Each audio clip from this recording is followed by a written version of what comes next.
Welcome back, everyone, to another episode of Sporting Max, where today we are joined by Melbourne United and Hoop City part owner Mark Bisby.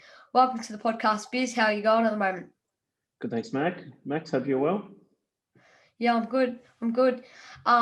Tell me about your childhood and growing up as a kid. Well, I grew up in Werribee in the west of Melbourne, and I've got a twin brother, David, who was my sporting nemesis growing up. We had a lot of battles in the backyard, as boys do. But I had a younger sister. I've got a younger sister as well. And growing up, didn't have a lot of money, and Dad was working a lot, so our sporting hero was my mum, actually. So we followed in my mum's steps. She played basketball a bit, and my brother and I started when we were about 11, I think it was, and yeah, quickly got older and made a few rep teams and things like that. So yeah, that was our childhood. Talk to me about your school life at an early age, and then as you progressed through school and into university. Well, school was a bit of a second priority for me. I thought I was going to be the next Michael Jordan, and didn't really concentrate too much at school. So basketball was my life, and towards the end of my high school career, I had to make a decision whether I kept training every night or doing homework. And I picked the first, and I should have picked the latter, but got a bit of a love-hate relationship with basketball at that stage. I thought, geez, I've spent a lot of time training and not really getting anywhere. So gave it up when I was 19 and started, I started my apprenticeship when I was 18. And by the time I was 24, I'd started my own business. So that was, basketball sort of took a backward step towards a proper career. So high school was not much to remember for me. So how did you make the transition from being on the tools into owning your own electrical company? With anything, it was more necessity. So the busier we got, the more people we put on, and the more management was needed. And as you sort of think back to high school and worrying about basketball rather than results at school, you sort of think, geez, I wish I'd listened more at school so I could be a better leader. But it was actually the sport that gave them the skills to become a leader in the business. So we sort of ran the business in the early days as like a sporting team. You know, we had a captain rather than a manager, and we had players that went out and did the work. So we grew really quickly. We got really big early. A few things we had to trim back and fine tune, but now we've got about 100 and something guys working for us. Wow. And it's doing well. You've been the managing director at Dynamic Technology Solutions now for nearly 20 years. What has the entire ride so far been like for you? Mostly ups, not so much downs, but certainly a big learning experience. So learn something new every day in this field.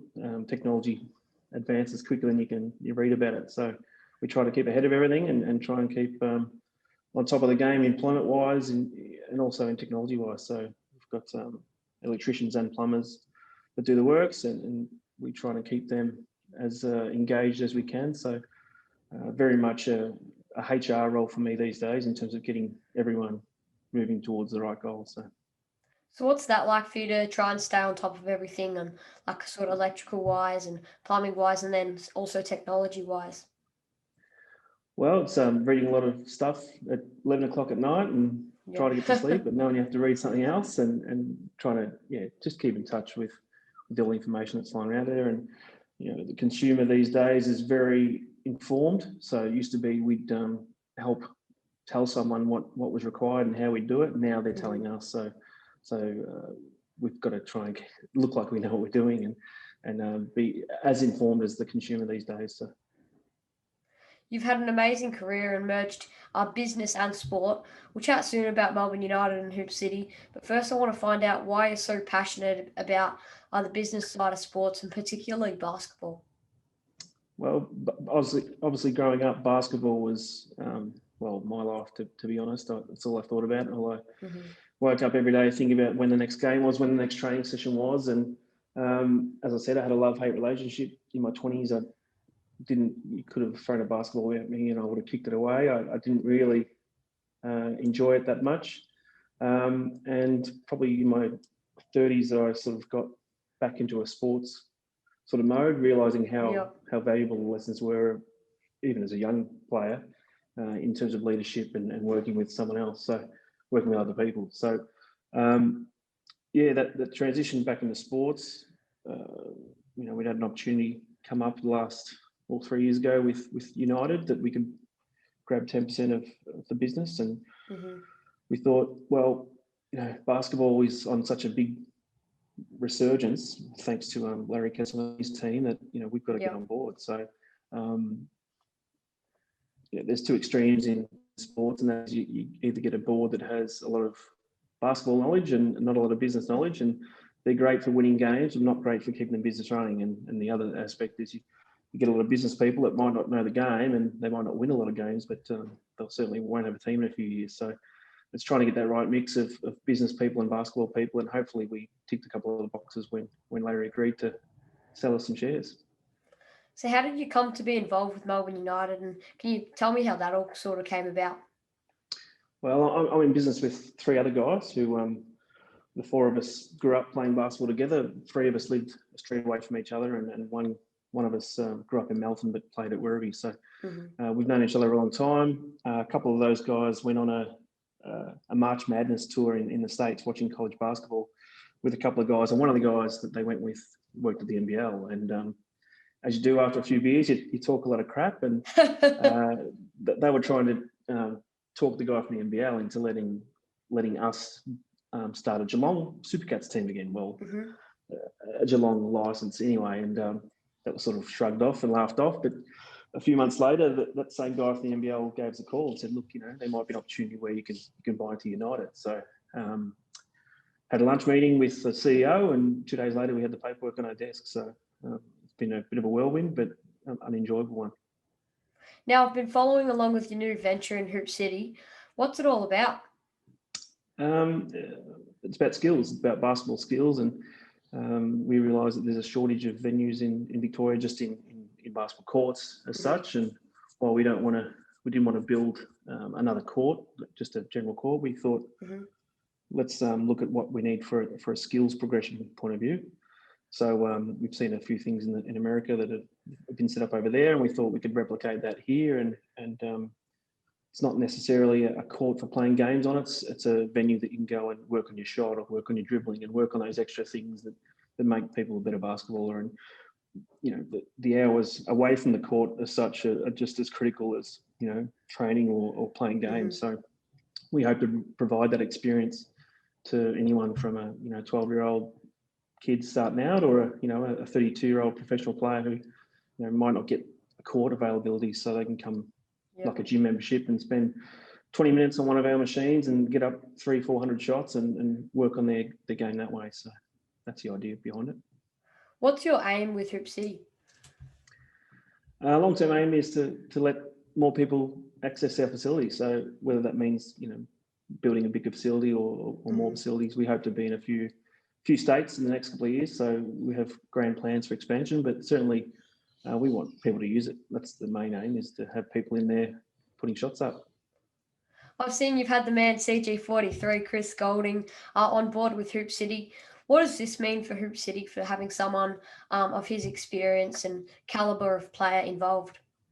Well, in Chris's defence, he's part of the program. He's been part of the program since day one. So he's invaluable in terms of what he brings. He's easily one of the best shooters Australia's ever produced. Yeah.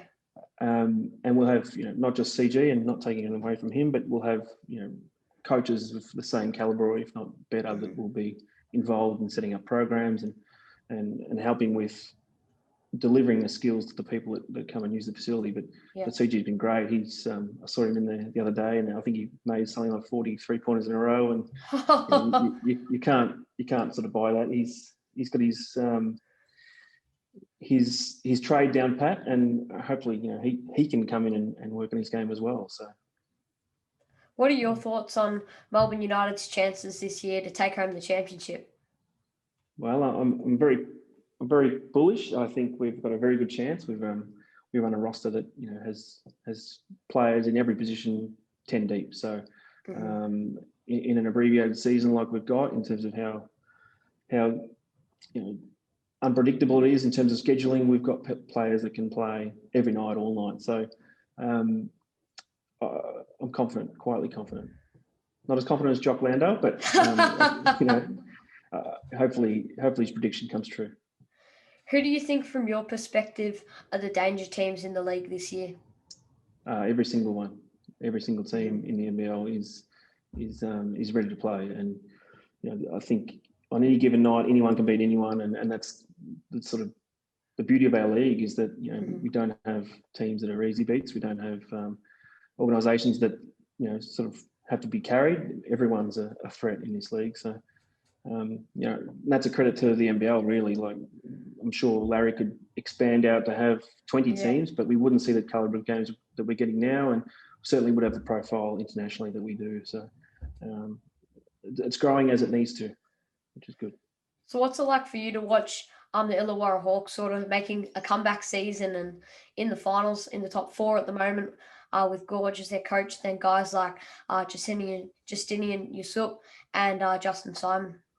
Oh, it's great to watch, and look, our product that we're putting out, just not just Illawarra, but it's world class, and there's no doubt that there's guys on that roster that will be in the NBA next couple of seasons, and we'll look back and say, well, they started at Illawarra. Look at LaMelo Ball. We always knew he was going to go, but certainly the awareness of players like Justinian and those guys is higher now that LaMelo's been and gone, and all credit to Illawarra. They've started from a long way back and have come a long way, and that's Dory's done a great job there too. What's it like for you with having guys like Scotty Hopson and Jock Landau, like you mentioned before, coming to United? Well, it's good. It's 2 or 3 years ago, you might have had someone like Scotty turn up and get all the media and get all the opportunities on the offensive end, but he has to work for his shots too, and he knows that, and he's a true professional. So he's starting a fair way behind the rest of the crew too. He only arrived maybe a month ago, and everyone else had been training for a few months. So but he's putting in work. I know for a fact he's doing extras to get back in touch, and I'm sure that once he gets firing, it's going to be lookout league. So we've had Mason Peteling on the podcast, and he said that the only way to stop Jock Landau from scoring is to double team him. So what's your perspective on that? Do you agree with him?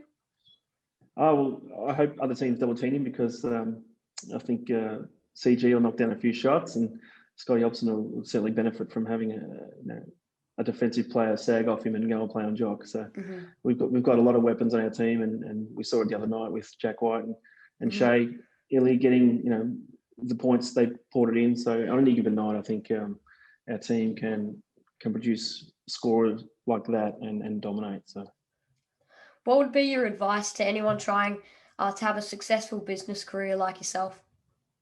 Listen to your people and trust them. No one can conquer the world on their own. They need people to help them, and whether that's a parent with a good ear, or an employee that is passionate about your business, I think you need to really trust your people and engage with them and let them take ownership in the business too. So I've said it here, we've got 96 leaders of this business. We don't have just myself. So if you can engage with your people and let them run it like it's theirs, I think you're kicking goals. Thanks, Mark, for coming on the podcast and sharing your story and United and their chances for this year. It's been a pleasure to have you put aside some of your time to come on today and have a chat. No, thanks, Max, and look forward to seeing a few more podcasts from yourself. Thanks, Mark. Stay tuned, everyone, for some more Sporting Max.